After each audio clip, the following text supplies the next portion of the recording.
Okay, let's talk about step-by-step guide to business development. This is going to be a high-level overview. In fact, it's going to piggyback on top of other training that I'll be doing this week. But business development, it's vital to the success, your success as a government contractor, right? But too many small businesses don't know how to do business development, and therefore we don't do business development. This is unfortunate since I really believe that you can be a great business developer if you just take the time to gain the knowledge, develop the skills, and then follow a proven process. And I'll talk about all three of these today, and I'll show you some graphics that'll walk you through those processes, et cetera. But that's what I'm going to talk to you about today. The information and training, by the way, that I'm providing today is coming. It's being pulled out of my BD Masterclass. It's the most thorough online course about federal business development. And I don't sell that separately. I use it with my customers on other things.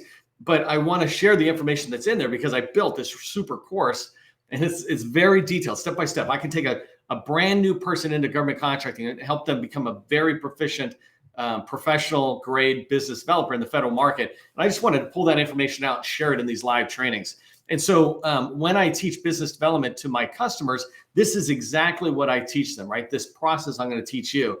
And each day this week, April 17th through the 21st, 2023, each day this week, I'm going to share a different module or different component of the training that's in there. If you don't know who I am, my name is Neil McDonnell. I am the president of the GovCon Chamber of Commerce, and I want to welcome you to my federal sales training, where I provide tips for success in the federal market. I spent 20 years as a small business owner in the federal market, and since 2018, I've been teaching people like you that government contracting is not a secret, it's just a process. When we follow the process A to Z, we're going to have predictable, repeatable results. And I know that's what you want. It certainly is what I want for you, is to have predictable results. Before we get started, do me a favor. Help buyers remember who you are. Put your company name and your core competency into the chat. If you're watching a replay, put it into the comments. Put it in there so that buyers, me, others in the community, we all can learn your name, learn your company name, and learn what you do. Finally, I wanted to say thank you to the sustaining members of the GovCon Chamber of Commerce. We are not funded by the federal government. We're not funded by large primes. We're self-funded. We're funded by sustaining members like you and me, and we're the ones who make this training possible to small businesses all across the country. And so on their behalf, I just wanted to say thank you to the sustaining members. Okay, let's get started talking about what is business development. I have this great quote, and I always forget who it is, but I think it's Ralph Waldo Emerson. But this great quote about communication, right? The biggest problem with communication is the illusion that it took place at all. The biggest problem with communication is the illusion that it took place at all.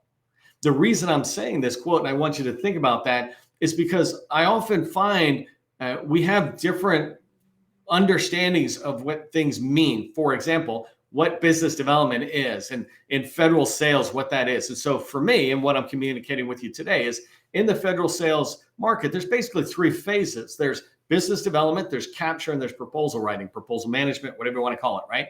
And so business development is the part I want to talk about today. And fundamentally, I describe business development in having three main purposes, right?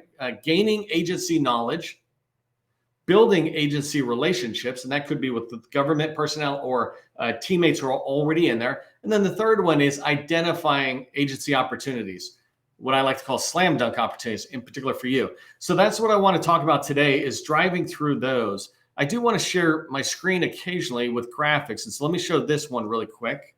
So this graphic, the reason I'm showing it to you is because I'm going to be talking about business development all week. I'm going to talk about business development, but I want you to really just see how I see it visually.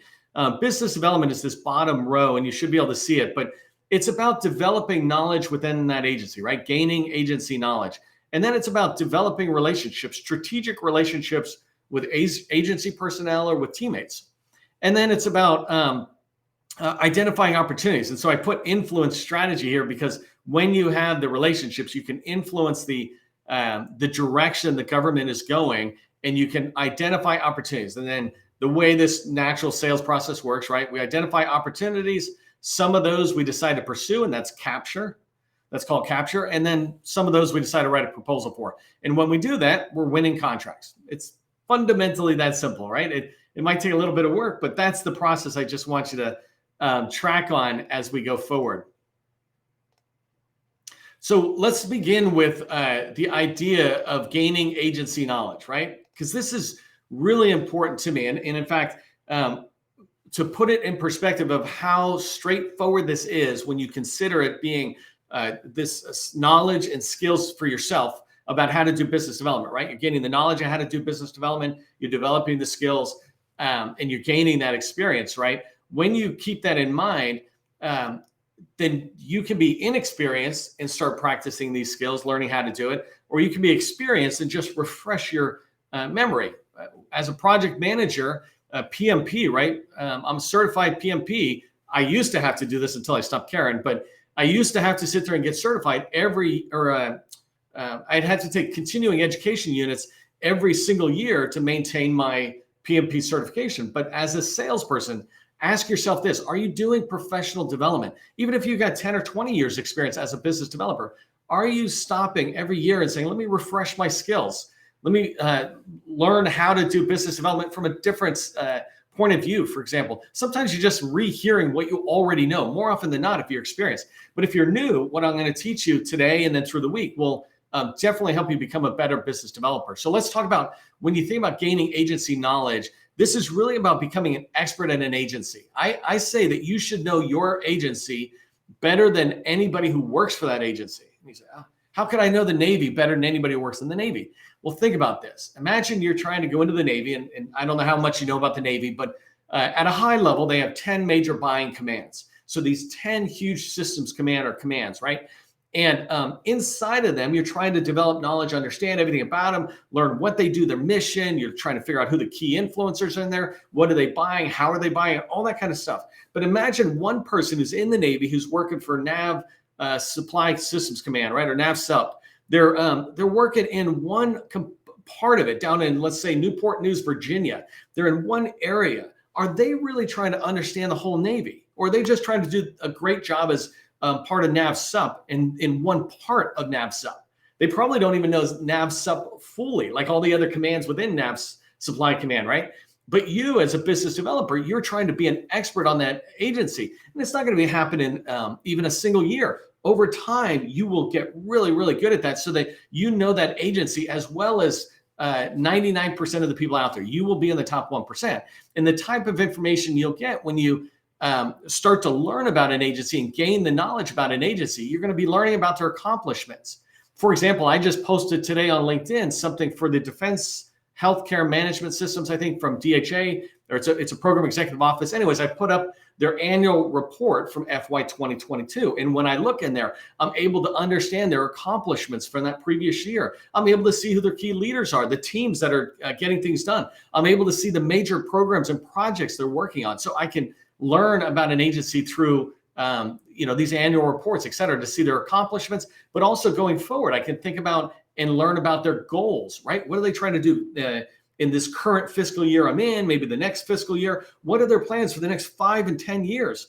If you look at some of the content I put out there, sometimes these people are putting out 20-year plans because they really do have to look that far out. It's a difference in the federal market compared to anywhere else where they're looking very far out. But it's understanding their goals and the strategy, their approach to achieving those goals that they set for themselves. You understand the challenges that they're facing, right? Some challenges, like in DoD, are really glaringly obvious, like let's say China and Russia and the threat to the United States and cyber. Other challenges might not be so obvious, like what's the challenges to the National Forest Services and the national parks that they're supporting?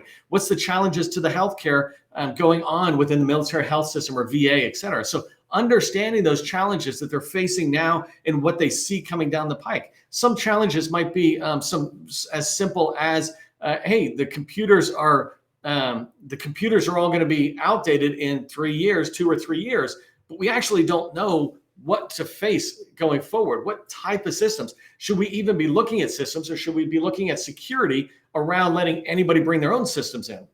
So understanding the challenges related to what your solutions or products can help is very important. As you continue to do learning about that agency and you're developing your knowledge, you want to understand their organizational structure. I just did this. The organizational structure, or the org chart, allows you to see the offices and then also the people. I have a customer who wants to be in the IRS more, and the IRS is just one component agency of Treasury. But as we went through and we built out this org chart, we're building out like hundreds of offices within IRS and really getting an understanding and plugging people's names in, understanding what this office is, or, they call them branches or divisions, things like that, right? What this office's mission and goals are. Do we want to talk to that office, or is that one not worth our time? But let's go over here. By taking the time to really understand an agency, you'll understand the depth of their organization. And none of that sits at the top website level. It's not like you can go to the website. You have to do your research, which, by the way, is the first step in the 7-step process that I teach on federal sales success, right? Begins with research. And the research is what is letting you learn about the agency. A couple other quick things about what you learn about when you're trying to develop that knowledge or gain the knowledge of an agency. You'll understand the contract vehicles they use, right? Navy uses NAVC as a big, Seaport Next Gen as a big part of how they procure products and services, right? But there's other contract vehicles they use. You need to understand that. That's part of the research. And then finally, you'll understand who's winning out there. Who are the small businesses winning out there? What are the large primes? Which are the large primes that are winning? Because if you want to get into, let's say, the Navy, just stick with them for a second. If you want to get into the Navy, then you should be developing relationships with these winners, figuring out how to build teaming partnerships with these folks, either as a subcontractor or even as you being a prime and you're looking for teammates. You might as well look for teammates who are doing business within that agency you're trying to go into. They bring their own agency knowledge, which is really important. And so that first part about business development, gaining agency knowledge, we call it agency intimacy, et cetera. It really is about being an expert on an agency.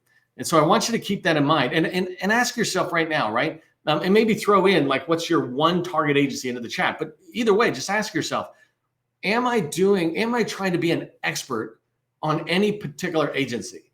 Or am I trying to go out there and win contracts everywhere?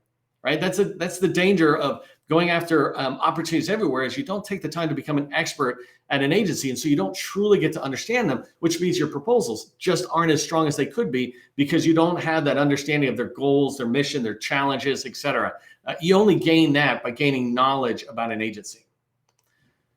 Okay, so let's talk about this next phase, right, where it's about building agency relationships. I want to talk about why it's important to build agency relationships. There's a couple of different things I'm going to talk to you about, but the first thing is just how agency relationships can help you. And when I talk about agency relationships, strategic agency relationships can be with government personnel, like I mentioned, or it can be with large prime teaming partners, or people you haven't even teamed with, right? You're just building the relationship in the hope of the future. And also small business primes, right? Large and small are equally helpful to you. The only difference between them is the size of the contracts they might have. But otherwise, they're equally valuable to you because of the following reasons, right? So having strategic relationships and getting in and knowing the right people, these folks can open doors for you. They can make introductions. John can introduce you to Jane. John can tell you Jane's name. John can tell you Jane's name, give you a phone number and an email, or John can send an email and make an introduction, or John can get up, walk over to Jane and say, Jane, you really got to talk to Joe, right? I don't know why I'm all J's there, but they can open doors for you. They can open doors for you by just letting you know, are you aware of this office, right? There's this office, program executive office within our organization that you want to pursue because it sounds like it's more like what you're looking for. Opening doors for you, the right people can help do that. They can teach you about the agency, just like I mentioned there, but they can also talk to you about, for example, I have customers in the data side. They can teach you about the data strategy or the data direction. I was talking with one strategic partner within an agency about data. And in long story short, they were saying, hey, this agency has all this data, but only 20% of it is it really doing anything real with, the kind of future enterprise-driven activity that they're doing with it. And the point was 80% of the data is still the old way. And that's really good for a customer like mine who wants to help them go from the old to the new way. And so I learn about some of the activity that's happening in there, but they can also teach me just about the agency. Hey, do you understand that these offices are organized this way? That's research. When you get in and build relationships with people, they can actually begin to expand upon this. They'll listen to your ideas. So if you think about programming offices, if you can get into a program office and start talking to them, they'll listen to your ideas and recommendations. Too often we're far right in the process where we're waiting for an RFP to drop and we respond. But if you shift left in the process, you're able to get in there and talk to them about their requirements or what they're even thinking about doing, right? And so if you think about just something as simple as flooring at a building, if you do construction, they might be talking about doing a building, and if you don't talk to them, they'll get all the way to the end and they'll do linoleum. But you might sit there and say, hey, you should do wood flooring. It stays just as clean. It's lower cost, overall cost over the length of the contract. Plus, people just love it. It just makes people feel better. Whatever it is, right? You can introduce ideas and recommendations before those requirements are shaped. You can shape the acquisition approach. You might be trying to get them to go to women-owned small business. Getting in there early, having people you can talk to on the KO side or the small business professional side, helping them understand that not only do you want to show up, but maybe they should really consider this because there's a lot of other women-owned small businesses that can support it. If you think about industry, right? If you have the right relationships, they can invite you onto their team or they can fit you on a team. Industry or government, they can let you know about opportunities, right? That's one of the fundamental things of business development is to hear about, identify opportunities that are great for your company. And the last one, and I kind of mentioned this earlier, is they can make referrals to other people, right? When you know the right people in an agency, they can make referrals. And I get this all the time. This is how you do outreach and how you move from one person to the other. You're only going to find like, let's say 5 or 10% of the people on the internet where their names, numbers, and emails are there. And at some point you have to get introductions from Jane to John and John to Sally, for example, right? And these people, as you build the strategic relationships, they're going to guide you down that path and they'll want to help you. So it's really important to think about building those relationships, right? You can put relationships in the chat if you're following, but more importantly, I just want you to ask yourself, right?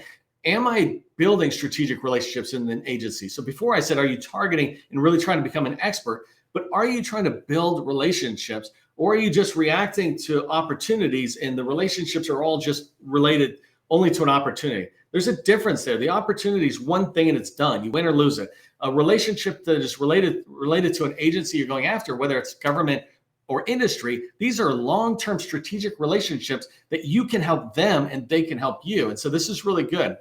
I wanted to give you a couple of quick tips. I'm blowing through a lot of stuff here, but a couple of quick tips, about 6-7 tips on how to start building relationships. Some things to keep in mind about how to start building relationships. And by the way, I have all sorts of other training that you can find that is outside even the masterclass that I talked about. You can find it where I really break down step-by-step how to do this. But the first thing on building strategic relationships, how to start building strategic relationships at an agency in particular, is pick one agency. This is a big thing I believe in, is that you have to have a primary target agency. Just because you have a primary target agency, let's say the Navy, doesn't mean you can't work with the Army or DHS. It just means the Navy is the one you're going to become an expert at. If somebody invites you over to the Army, it's like, sure, I'll take a contract there, but I'm not getting distracted. My energy for business development, really becoming an agency expert, is one agency. One of the challenges we small businesses in particular have, and I think actually larges might have a challenge with this, because people just have a challenge of picking up the phone, right? We have a challenge picking up the phone. And so, you've got to keep in mind, you will not develop relationships unless somehow you reach out. We call this outreach in our 7-step process, and I'll show you the diagram in a minute. But in the 7-step process, it's research about learning about the agency, targeting, finding the right people, and then outreach is picking up the phone. And so you have to do that. But if you don't pick up the phone, and if you can't pick up the phone, then you can't have relationships, because you can't have relationships unless you're willing to say hello to somebody. Makes sense? If you don't sit there and say hi, then how's the conversation even going to begin? People buy from those they know, like, and trust you. I haven't even got to the like and trust part. At the moment, I'm just saying, do they even know you, right? How comfortable are you right now picking up the phone and calling people? And if you're not comfortable, why not? Like, what's holding you back? Worried they're going to shoot you or slam the phone down or yell at you or something, or make you feel like a dummy or something.